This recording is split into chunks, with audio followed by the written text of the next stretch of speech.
Hej, jag heter Henrik Jönsson. Nu är det allvar. Idag förklarar jag varför EU just nu är mycket nära att förstöra internet och vad vår sista chans att stoppa detta består av. Jag upprepar, detta är inget skämt, ingen övning eller alarmistisk övertolkning. Det råder ett informationskrig och det europeiska internet är nu ett hjärtslag från att regleras till oigenkännlighet. This is an international emergency, and I have therefore provided an English-speaking version of this video here. I implore you to share it in your local community. Det finns två anledningar till att jag kan fortsätta göra dessa filmer. 1. Att EU ännu inte har gjort denna kanal olaglig, och 2.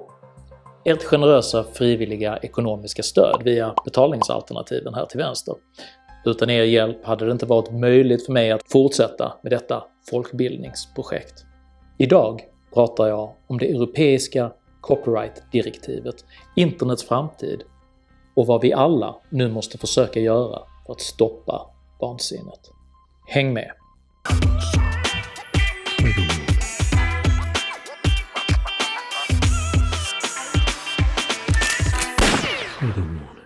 EUs copyright-direktiv har funnits sedan 2001, men har modifierats över åren med hänsyn till den tekniska utvecklingen.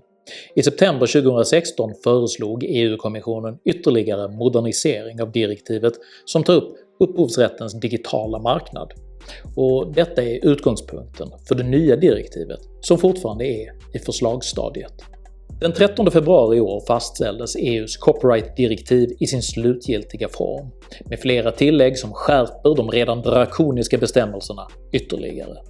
Kritiken av EU-CD gäller huvudsakligen två punkter, artikel 11 och artikel 13.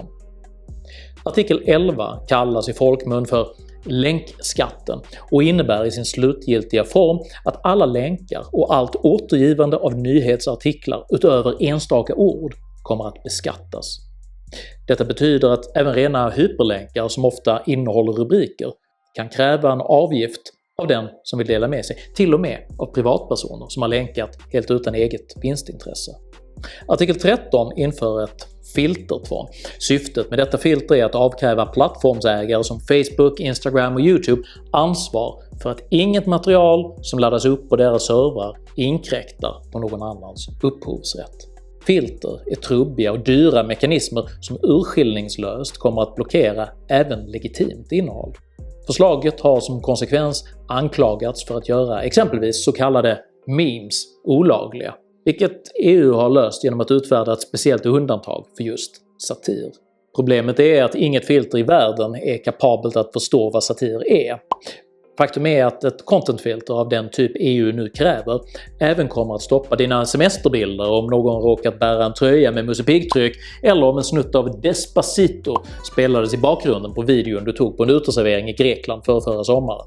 De nya reglerna gör det dessutom nästan helt omöjligt för de nya små uppstickande aktörer som karaktäriserat internets utveckling att existera inom EU. Enda undantaget från de nya reglerna gäller digitala plattformar som har varit tillgängliga för allmänheten under färre än 3 år, med en årlig omsättning under 10 miljoner euro samt färre än 5 miljoner unika besökare per månad. Ett nytt socialt medium eller en ny innehållstjänst får alltså 3 år på sig för att kunna tävla med Google och Facebook innan man bedöms enligt samma standard. Konsekvenserna av artikel 11 är att endast stora nätmediebolag kommer att ha råd att förhandla fram erforderliga finansieringsramavtal med de etablerade mediehusen. Små aktörers innehåll som inte omfattas av avtalen kommer inte att kunna länkas. Små plattformar som skulle vilja publicera alternativ information kommer inte heller att kunna existera på grund av att länkskatten är dyr och svår att administrera och filtren är dyra och svåra att skaffa sig. Din blogg ligger också på någons plattform, den kommer att ha ett innehållsfilter. I ett mindre företag är risken stor att Facebook kommer att stoppa din länk för att det är en icke-licensierad länk. Gillar du Pinterest? Glöm att ladda upp inredningstips eller märkeskläder som återger en upphovsrättsskyddad design. Pinterest måste ha ett innehållsfilter för att inte bryta mot lagen. Instagram, glöm det, filter. Snapchat, glöm det, filter. Reddit, filter. Tumblr, filter. Fuck you, pay me. Majoriteten av det innehåll som nu ligger på YouTube, inklusive denna videokanal, kommer över en natt att bli olagligförklarat inom EU eftersom det stöttat sig på en tyst överenskommelse om fair use. Att internets remixkultur är ett värdefullt och legitimt komplement till traditionellt publicerat innehåll. Das war ein Befehl! I wanna leave the common market. Den tyske kristdemokraten Alex Voss, som har varit ansvarig för EU-parlamentets hantering av de nya upphovsrättsreglerna, lägger skulden på plattformsägarna och anklagar dem för att ha utvecklat affärsmodeller som är baserade på enorma upphovsrättsbrott, vilka det är nu upp till dem själva att lösa. Det är tydligt att Voss trots sitt Evil Mastermind-doftande efternamn inte själv förstår riktigt hur internet fungerar och otillbörligen dessutom anklagar kritiker av artikel 11 och artikel 13 för att sprida desinformation. Låt mig först fastslå att jag är en varm anhängare av att skapare av innehåll ska ha betalt och att detta rättsligen bör regleras i rimlig ordning. Den digitala kommunikationseran präglas däremot av samskapande, delnings- och remixkultur och de linjära monetiseringsmodeller som kunde tillämpas under den industriella eran är inte längre gångbara. Detta är en naturlig process. Gamla format och metoder går under och utgör myllan var nya innovativa lösningar kan spira. Den flärdfulla österrikiska ekonomen Josef Schumpeter kallade denna process kreativ förstörelse. Den kreativa förstörelsen är den ekonomiska beskrivningen av Shivas dans, Nataraja. Och det samsariska kretsloppet, den cykliska rörelse av död, förnyelse och återuppståndelse som karaktäriserar utveckling, livskraft och framåtskridande. Det är däremot orimligt att försöka sätta käppar i Dharmans hjul och frysa fast tiden för att skydda en omodern affärsmodell. Detta fungerade inte för de utvecklingsfientliga luditerna som 1768 försökte slå sönder den automatiska vävstolen Spinning Jenny, och det kommer inte att fungera nu heller. Det ankommer på rättsstaten att ombesörja en frodig ekonomisk mylla ur vilken en vildvuxen flora av nya verksamhetstyper kan växa fram. Inte att konservera svullna privilegiestrukturer och trötta företagsformer. EUCD stöper om ansvaret på internet och lägger en alldeles för stor börda på just plattformarna, vilket i slutändan kommer att drabba användaren i form av ett begränsat utbud och ett fåtal stora aktörer som ohotade helt kommer att dominera nätet. Detta är i linje med justitieminister Morgan Johanssons censur-outsourcing när han förra våren gav vika för Expressen och DNs drev mot att Google länkade information man inte gillade. Plattformsägarna ålades självsaneringsplikt, utan vilken man ansåg sig nödgad att gå fram med tvingande lagstiftning.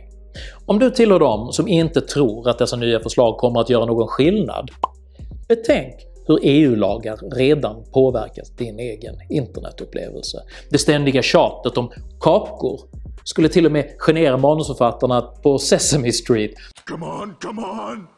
Go away! Och mängden GDPR och datagodkännanden svämmar över mobilskärmen innan användaren slutligen möts av en annons för företagsleasing av deppiga kombibilar och sen en paywall. Och just vid paywallen ligger en tämligen rejält tilltagen Sankt Bernhards hund ytligt begravd. De traditionella mediehus som till exempel Bonnier, som äger både Dagens Nyheter, Expressen, Kvällsposten, Sydsvenskan och Dagens Industri, har nämligen investerat mycket pengar i att lobba för länkskatten, eftersom allt färre läser deras tidningar. Den nya lagen kommer inte bara att eliminera konkurrensen från mindre aktörer, utan dessutom ge intäkter för varje ramavtalsenlig länk. Detta är förstås bra för tidningarna och för mediebolagen, men det är dåligt för demokratin och det är dåligt för det fria internet. Mediatystnaden rörande denna fråga är förutsägbart därför total. EUCD-processen rapporteras i det närmaste ingenstans. De extremt komplicerade förhandlingsprocesserna är ofta slutna, nu senast i de så kallade trilogsamtalen där avtalet försämrades ytterligare. Det går knappt ens att googla efter datum och resultat av omröstningar. Processen är dold, oåtkomlig och svårbegriplig även för de av oss med ett aktivt deltagande samhällsintresse som försöker sätta oss in i frågan. I egenskap av digitaliseringsföreläsare står jag ganska ofta inför grupper av mediechefer och berättar om bland annat den här typen av processer. I en grupp på 60 personer är det oftast endast en eller två som ens vet vad EUCD är för någonting. Det finns all anledning för EU att vara självkritisk till detta hänseende eftersom man ofta jämrar sig över det låga demokratiska deltagandet från medlemsländernas valmanskårer. Det är verkligen inte konstigt när man är så genomusel från EU-håll på att kommunicera vilka beslut som diskuteras, när man diskuterar dem och till och med hur utfallet av en omröstning faktiskt blev. Det är uppenbart att EU behöver mer internet och dessutom ett friare internet, ett mer granskande internet, inte det sönderreglerade, homogeniserade och centralstyrda Euronet, vilket blir den ofrånkomliga konsekvensen om detta förslag går igenom parlamentet.